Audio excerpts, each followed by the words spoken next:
What's good, tinfoilers? I don't know if you know this, but we got a full-length trailer for From just a few days ago, and this ain't no sizzle reel. This is a full-length trailer, and it's full of new shots from the next season. Now, this kind of caught me off guard because I wasn't expecting this to drop so soon, but we've got a date for season 3, and it's September 22nd, 2024. It's right around the corner, so I want to dive straight into this one, but before we begin, an official shout out is needed. I want to thank Christo for making the decision to help the channel grow by supporting the channel through Patreon. Thank you so much, Christo. Your name will appear in the producer credits for every video going forward. Tinfoil tight? Good.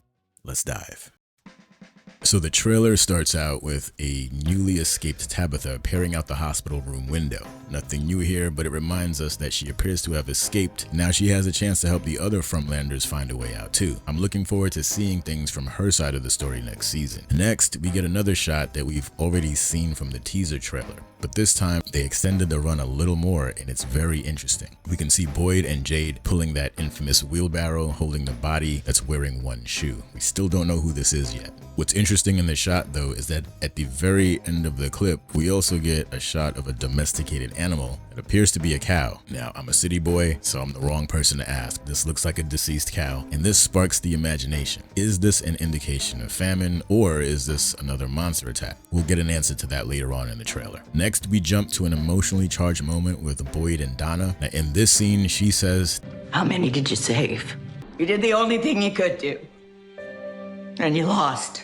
She's saying this to a distraught Boyd, who is later seen carrying a non-living person, I have to say it that way, wrapped in a covering to where we can't identify the body. What she says tells us that Boyd did his best to save this person, but things didn't work out in his favor. We can assume that this is the deceased person we also saw in the wheelbarrow due to the bloodstained shirt Boyd is wearing and the blanket that seems to match that of the other scene. Still, very curious to know who that person is, but it must be an important character for them to tease us so much about it. Now, next we get a few short clips playing over audio of Boyd, and he's giving us an inspirational pep talk about not giving up when the chips are down. What's notable here is how Cheney turns in response to the jukebox starting up, and he proceeds to smash it to bits with a bussing tray. Clearly, the normally chill Cheney has been pushed to his limits, and I think this is saying something about the season overall. Everyone's going to be pushed to their limits, but this scene might also indicate that they're beginning to recognize all the ways that the town is messing with them, like through the jukebox. I still wonder if the radio is meant to influence them in a positive way though. It might be trying to help them with the lyrics in these songs if they just paid more attention to the song selection.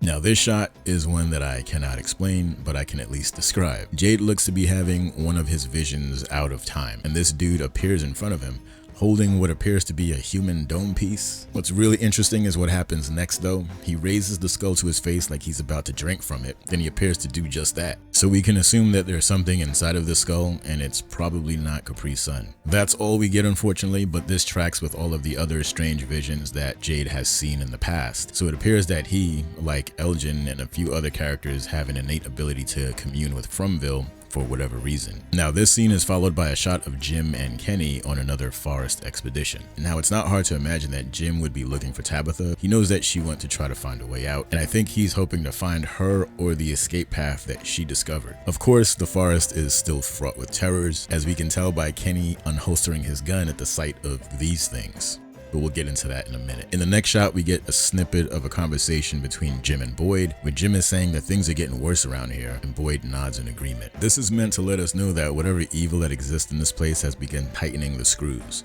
So life has gotten harder for everyone, as if it wasn't already wilder than a Waffle House at 3 a.m. We get confirmation that yes, there is indeed a food problem this season, because Donna says as much. She's holding up what appears to be the worst piece of cauliflower, of broccoli. It almost looks diseased, maybe even affected by the town itself. This doesn't look natural, and obviously this is done to kill the morale of the Fromville gang. There's also a shot of Fatima approaching a pile of what appears to be fully rotten vegetables, but I get the sense again that this is not normal decay, that there's something supernatural about this. Victor drops a line in the next shot stating that so many things are changing in the town, but then he says, "I have to remember what's missing." This is probably indicating that the idea that the events in this town are on a cycle is probably true. There's an epic story that replays over a long stretch of time, possibly decades, and Victor has seen the whole thing at least once. So he's trying to remember the past so that he can determine what is next, or what's the next move.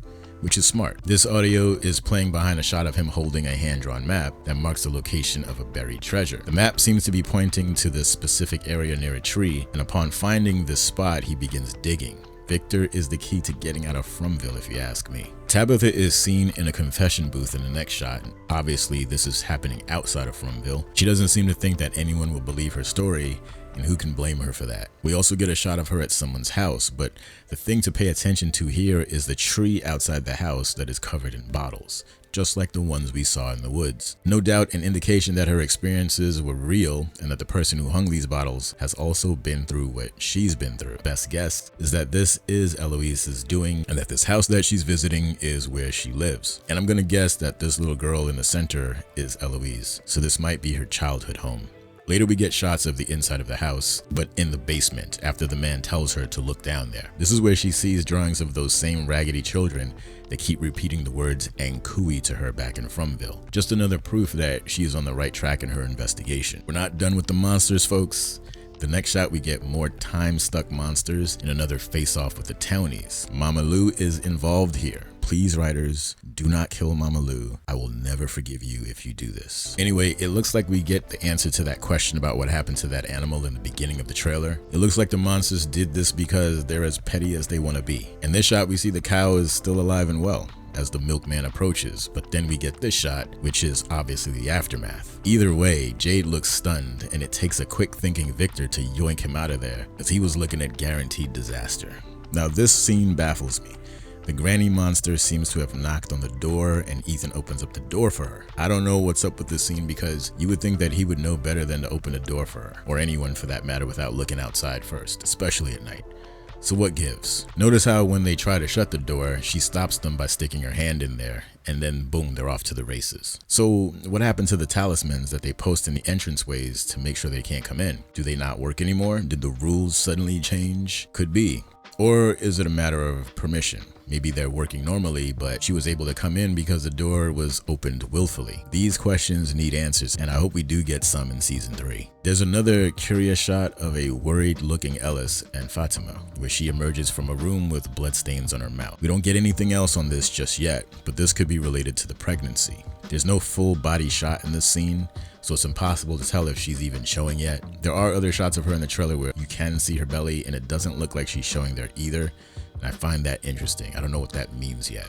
We get a few short clips of the awful things going on in season 3. We see the townies losing their minds with fear and frustration. We get indications that the heat is getting turned up a bit this season. Even the ventriloquist dummy agrees. Jade continues to beat his head against the wall over the symbols, and there are some more shots that tell us that there will be more casualties or at least attacks in this season as well. Near the final third of the trailer, things begin to slow down a bit. Jim gets a phone call, which is terrifying to say the least, but I am curious to hear what Fromville has to say to him. I wonder if it will be the same voice we heard that time when he was talking on the CB radio and they were trying to build that tower. And I'm also really interested to know what these things are meant to do.